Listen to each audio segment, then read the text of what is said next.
दूसरा बनेगा। हमारे साथ दो खास मेहमान, डॉक्टर निखिल प्रसून, प्रवक्ता बंगाल बीजेपी, और हमारे साथ मानव जायसवाल, प्रवक्ता तृणमूल कांग्रेस। दोनों ही मेहमान जुड़ गए। सर, आप दोनों का बहुत बहुत वेलकम है। सर, निखिल प्रसून जी, आपसे सीधा सा सवाल यह है कि धारा 144 अगर लगी हुई है तो आपकी उम्मीदवार और आपकी पार्टी को क्या जिद है कि आप धारा 144 को ब्रेक करके आप प्रचार करें?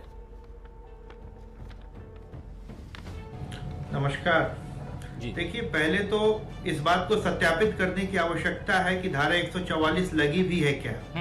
अब किसी गली में, किसी मोहल्ले में अकारण अगर वहां हमारा प्रत्याशी जब चुनाव प्रचार करने जा रहा है तो पिछले कई दिनों से देखा जा रहा है कि किसी न किसी रूप में उसके सामने बाधा उत्पन्न की जा रही है और ऑर्डर दिखाने पर कोई भी आदेश ऐसा निर्गत नहीं किया गया है, ऐसा प्रतीत होता है। ना तो कोई आदेश दिखाया जाता है, ना आदेश की प्रतियां दिखाई जाती हैं। केवल बाधा उत्पन्न करने के लिए ऐसा लग रहा है कि हमारे प्रत्याशी को हर कदम पर एक ऐसी परिस्थितियों का सामना करने के लिए में चली जाएंगी पुलिस के खिलाफ। और अगर आपको प्रचार में बाधा दिया जा रहा है तो सिर्फ 2 ही वार्ड में क्यों, और जगह भी बाधा हो सकता है। आज पुरी साहब प्रचार करके गए हैं, आपके और नेता वहां प्रचार कर रहे हैं, और यहां तक कि प्रियंका टिब्रेवाल रोज डोर टू डोर कर रही हैं। ऐसा तो नहीं है कि आप एक प्रपंच बना रहे हैं, आप एक कहीं ना कहीं एक माहौल बनाने की कोशिश कर रहे हैं, विक्टिम कार्ड खेलने की कोशिश कर रहे हैं। देखिए, मुझे ऐसा लगता है कि जो सत्तारूढ़ दल है उसके सामने बड़ी समस्या है, क्योंकि 2019 का जो लोकसभा चुनाव है जी, उसमें जो मुख्यमंत्री का जो वार्ड था, वार्ड नंबर 73, उसमें बीजेपी कम से 496 वोटों से आगे थी। और 2014 के लोकसभा चुनाव में भवानीपुर असेंबली सेगमेंट में हमारा प्रत्याशी 176 वोटों से आगे था।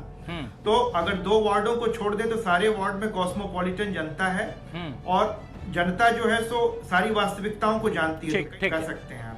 डॉक्टर साहब, मानव जायसवाल हमारे साथ जुड़ गए हैं। मानव जायसवाल, बीजेपी का यह आरोप है कि उनके उम्मीदवार को बाधा दिया जा रहा है। आज मुख्यमंत्री ने अपने भाषण में कह दिया कि मैं अगर चुनाव हार गई तो सीएम कोई दूसरा बन जाएगा। इसलिए बीजेपी कह रही है कि लगता है कि सत्तारूढ़ दल का कॉन्फिडेंस जो है वो निचले स्थान पर है, इसलिए आप 73 नंबर वार्ड में रोक रहे हैं जहां पर मुख्यमंत्री तृणमूल कांग्रेस हार गई थी। सर, पहले तो सभी को मेरा नमस्कार है जी। और जहां तक आप बात करते हैं, ये बीजेपी है ना सर, इनकी ये बहुत ही भ्रमित हुई पार्टी है। इन्हें दुनिया में इतना भ्रम इन्होंने फैला दिया है, आज उसी भ्रम से ये ग्रसित है। अब सब सुनिए सर, 2019 की बात ये करते हैं, 2014 की ये बात करते हैं, 2021 में इलेक्शन हुआ था। हमारे बहुत ही कर्मठ, सुचारू और दीदी के प्रति उनका जो समर्पण है वो अतुल्य है। शोभदेव चट्टोपाध्याय एक स्पोर्ट्समैन भी रहे हुए हैं और नेशनल लेवल रेसलर भी रहे हुए हैं, और उनका जो व्यक्तित्व है वो अतुल्य है हमारे समाज में आज के दिन में। और वहां पे क्या हुआ था सर, उन्होंने लगभग 74,000 वोट कुछ पाए थे, और इनके जो निकटी प्रतिद्वंदी थे हमारे, बहुत ही निकट थे, उन्होंने लगभग 44,000, और सर एक बहुत 3 नंबर का फिगर बहुत तगड़ा है सर, 44,786। ये जितने भी भागेंगे उतना इनका पीछा वो करेगा वो नंबर। तो 786 का नंबर जो था, 44,786 इनके पीछे लग गया। अभी से देखिए, भगवान का मैं बार बार बोलता हूँ सर, इनका जो अहंकार है, इनका जो भ्रम फैलाने की जो शक्ति है, इनमें वो जो राक्षसी शक्ति का पूरा गुण है। चलिए ठीक है, भगवान का आशीर्वाद, काटेंगे दुनिया पर भ्रम फैलाएंगे। अच्छा लग रहा है कि आप बार बार कह रहे हैं कि भगवान का आशीर्वाद है। आप कह रहे हैं कि भगवान का आशीर्वाद है। राजनीति में पिछले काफी दिनों से लोग भगवान को बहुत याद कर रहे हैं। भी यही बोला है, भगवान को याद कर रहे हैं। जी जी जी, दीदी ने भी हाँ, बोलिए। हमारी दीदी ने भी यही बोला है और लोगों को प्रोत्साहित किया है। सुनिए सर, 75-76% लगभग वोट होता है। अर्बन पॉपुलेशन आपको पता है कि बहुत ही कम लोग निकलते हैं वोट देने के लिए, और ज्यादा से ज्यादा जो लोग वोट देते हैं वो रूरल बेल्ट में है। ये हमारी बुद्धिजीवी एक जो टीम है वो बोलती है ऐसा। जहां तक बात है सर, दीदी बोल रही हर कोई घर से निकले और वोट दे, और आप मुझे वोट दीजिए, ये मांगने का अधिकार तो एक कैंडिडेट का ही है। लेकिन उसके बावजूद वो क्या बोल रही है, हर कोई निकल के अपने वोट फ्रेंचाइज का इस्तेमाल करे, आइए वोट दीजिए। नहीं, मैं दूसरा सवाल कर रहा था मानव जायसवाल आपसे कि बीजेपी के प्रदेश अध्यक्ष कह रहे हैं कि अगर वोटर टर्नआउट बढ़ता है तो दीदी हार जाएंगी चुनाव, और दीदी कह रही हैं कि आप वोट जाइए डालने के लिए, क्योंकि अगर वोट आप नहीं डालेंगे, एक एक वोट हमारे लिए इंपॉर्टेंट है। और कुछ समर्थक से भी हमारी बात हो रही थी, वो ये कह रहे थे कि ऐसा ना हो कि समर्थक ये सोचे कि दीदी तो जीती रही है, अब वोट नहीं डाले। तो कहीं कोई कंफ्यूजन तो नहीं है? सर सुनिए सर, सिंपल सी बात है सर। ये जो नए अभी इनके जो प्रेसिडेंट बने हैं बंगाल के, उसका भी कुछ कारण होगा, किसी को उठा के कहीं फेंक दिया, ये भी सुनने को आया है। ठीक है, तो ये जो उनमें अपने में ही बीजेपी के जो अपने ऊपर से जो नीचे वाले जो स्तर है, इन पे खुद ही क्या नहीं किया है, असेसमेंट कभी किया ही नहीं। ये बंगाल बनाया गया है। सर आप बोल दीजिएगा सर। अच्छा हाँ सर, एक एक करके सॉरी भूल गया था मैं, उनको कहीं फेंका नहीं गया है। ठीक है, हाँ हाँ, सॉरी सर, सॉरी। चलिए हम एक ब्रेक ले लेते हैं सर। इनके जो राष्ट्रीय अध्यक्ष अभी जो बने हैं, अजय सर, जो राष्ट्रीय अध्यक्ष अभी जो बने हैं, अब इनको कैलकुलेशन पता नहीं होगा, क्योंकि इन्होंने अपने होमवर्क की नहीं होगी। अब इनको कुछ ना कुछ तो बोलना है। अब ये बोलना चाहते हैं कि वोट ज्यादा, अरे भाई वोट तो होना ही चाहिए। बंगाल का तो इतिहास है, सबसे ज्यादा वोट होता है। ठीक, और जितना ज्यादा, चलिए हम एक ब्रेक ले लेते हैं, एक ब्रेक ले लेते हैं, फिर धारा 144 वाली बात पे आएंगे मानव जायसवाल आपके पास, और उसके बाद 786 वाली बात पर डॉक्टर निखिल प्रसून के पास चलेंगे। डॉक्टर कह रही है कि जिस वार्ड में धारा 144 लगी है, वहां पर आप धारा 144 को ब्रेक नहीं कर सकते हैं। हमारे साथ दोनों ही खास मेहमान हैं। मानव जायसवाल, धारा 144 लगाकर या अगर लगी हुई है तो 2 ही वार्ड में क्यों बीजेपी के उम्मीदवार को प्रचार नहीं करने दिया जा रहा? नहीं सर, ऐसा बात नहीं है। तो धारा 144 लगी हुई है बिकॉज वहां पे कोविड की जो मात्रा है वो बढ़ने के कारण ये धारा लगाई गई है। और जहां तक बात है, कहीं पे भी किसी को भी रोका नहीं जा रहा है। हमारे जो आईपीएस हैं, डीसीपी साउथ, उन्होंने खुद ये जानकारी दी है कि जहां पे इनको 5 लोगों को लेके जाना था डोर टू डोर, वहां पे ये भीड़ भड़क्का लेके जा रहे थे। और बहुत सारे जो इनके जो समर्थक है वो हरदीप सिंह जी के साथ और बहुत लोगों के साथ ये लोग चले जा रहे थे। तो हमारे जो आईपीएस जो ऑफिसर्स हैं, उनके ऊपर भी हमको विश्वास रखना होगा। ये पढ़ लिख के वहां पहुंचे हैं, इनके ऊपर भी जवाबदेही है। और सबसे बड़ी बात है कि जब वो काम कर रहे हैं तो वो जानते हैं कि भाई यहाँ पे संक्रमण बढ़ा है, यहाँ पे इनको सुचारू रूप से उनको काम करना होगा। और धारा 144 में आपको ये नहीं बोला जा रहा है कि आप जाके डोर टू डोर ना करें। बोला जा रहा है कि भाई आप कम से कम लोग, मैंने जो उनकी नियम है वो नियम का पालन करें। डॉक्टर निखिल नियम का पालन तो बीजेपी करना जानती नहीं है जी। नियम का पालन अगर बीजेपी करना जानती तो आज बीजेपी को मुंह की नहीं खानी होती। जी देखिए, ये डॉक्टर निखिल प्रसून, मैं साथ में जोड़ देता हूं। दीदी ने ये कहा कि मैं रैली नहीं कर पा रही हूं क्योंकि चुनाव आयोग का निर्देश है। अगर दीदी निर्देश का पालन कर रही हैं तो आपके उम्मीदवार क्यों नहीं करेंगे? वो भी 4 आदमी, क्या वो 2 आदमी से जाए? डोर टू डोर करना 2 आदमी से जाए। धारा 144 तो 4 से ज्यादा पर लगता है। आप 2 आदमी लेकर जाइए, आपको तो अपनी बात पहुंचानी है।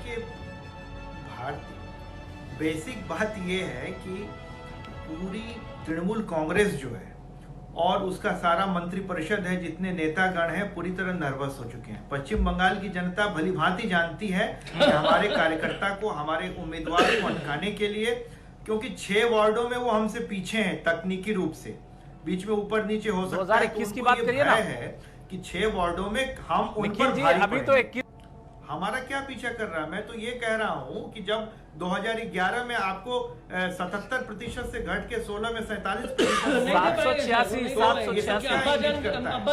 दूसरी बात, अरे इनके अब्बाजान नाराज हो जाएंगे सर। अरे इनके अब्बाजान नाराज हो जाएंगे। देखिए, ऐसा है कि हम लोग जो है इस तरह की राजनीति तो तृणमूल कांग्रेस करती आ रही है। जिस तरह से वहां पर 2 वार्ड अल्पसंख्यकों का वार्ड है, वहां पर हमारी राजनीतिक पार्टी नहीं है कि हमारी संस्कार की चलाने वाली पार्टी। देखिए, नहीं, आपकी तो आप तो बहुत बड़ी पार्टी हो बनकर तुम्हारी आप लोग ऐसा मानना है, लेकिन फिर 1-2 वार्ड आप जमीनी स्तर पे काम करिए ना, थोड़ा डॉक्टर साहब 1 मिनट। डॉक्टर साहब, आप ये मानते हैं ना कि दीदी ने बने हैं सुकांत मजूमदार, उनका खुलकर स्वागत करिए। डॉक्टर साहब आप ये मानते हैं ना कि दीदी ने बंगाल में खेला कर दिया, और आज वो ये भी कह रही थी कि जरूरत पड़ेगी तो त्रिपुरा, असम और यूपी में भी खेला होगा। तो खेला शब्द से तो कहीं ना कहीं डर लग रहा होगा। गोवा भी है, तो खेला वर्ड से तो डर लग रहा होगा। उनकी सरकार यहाँ पे चल रही। देखिए, खेला वर्ड का तो नकारात्मक कॉनोटेशन है ही। खेला वर्ड से पूरे देश की जनता, पूरे विश्व की जनता, ठीक है मानव जी, चुनाव मानव जी आप जवाब दीजिए। साथ में भाव जो है इस तरह आप जवाब दीजिए। डराने मानव जी आप जवाब दीजिए। हवे का प्रयोग किया गया। मानव जी आप जवाब दीजिए। सर मुझे आपत्ति है खेला होबे जो शब्द है, जो संगीत है, ये अगर माने इनका ज्ञान सिर्फ बेडरूम तक ही सीमित है, ये बार बार अपना परिचय देते हैं। खेला होबे सॉन्ग तो उत्तर प्रदेश में भी चल रहा है, इनके अपने मंत्री लोग खेला होबे बोलते थे, जो इनके शुभेंदु अधिकारी बोलते थे मन से खेला होबे तो सर ये बोलना क्या चाहते हैं? खेला होबे हमारी एक स्पर्धा है, आप आइए ना सर, आप स्पर्धा करिए, जमीन पर बैठ करके हम लोग राजनीति करते हैं, मैदान पर उतर के राजनीति करते हैं और जीतेंगे। हम लोग जीतने के लिए लड़ रहे हैं कि खेलने के लिए लड़ रहे हैं, पहले आप समझ लीजिए। सुनिए, हम पहले चाहते हैं बराबर स्पर्धा हो।